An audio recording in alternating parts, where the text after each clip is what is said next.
The brazen altar was located just inside of the tabernacle gate. It had to be the first thing the priest came to before going deeper into the tabernacle. Before anything else had to be done, they first had to shed blood for atonement for their sins. The altar means slaughter place, and where animals would be slaughtered and blood would be shed for the sins of Israel. There could only be one altar, and it had to be in the court of the tabernacle. This was where the sacrifices were presented and offered up to God. 5 types of offerings would be presented on this altar. There is the sin offering for the sin of ignorance that would require a young bull male goat, a female goat, lamb, to turtle doves, 2 young pigeons, or 1/10 of an ephah of flour. For the trespass offering, covered the sin against God and the sin against another man. It was for making retribution. The sacrifice made was a ram without blemish to make restitution to God. The peace offering represents peace with God and fellowship with men. The sacrifice requirement was any bull, cow, lamb or goat without defect.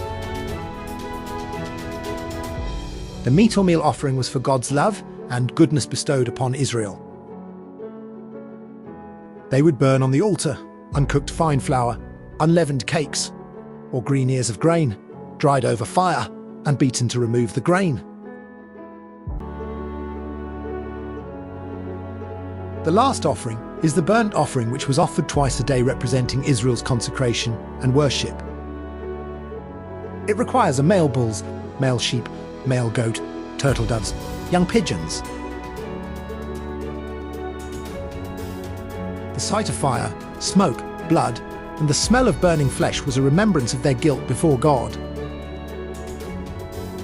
The altar could not have any pictures or markings on it, and no steps, for it was not to become their idol, just the means to sacrifice to God.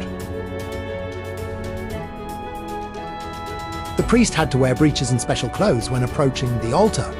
No flesh could be exposed when coming in contact with God. It had to be anointed with the holy oil, and then it was to be hollow and filled with dirt.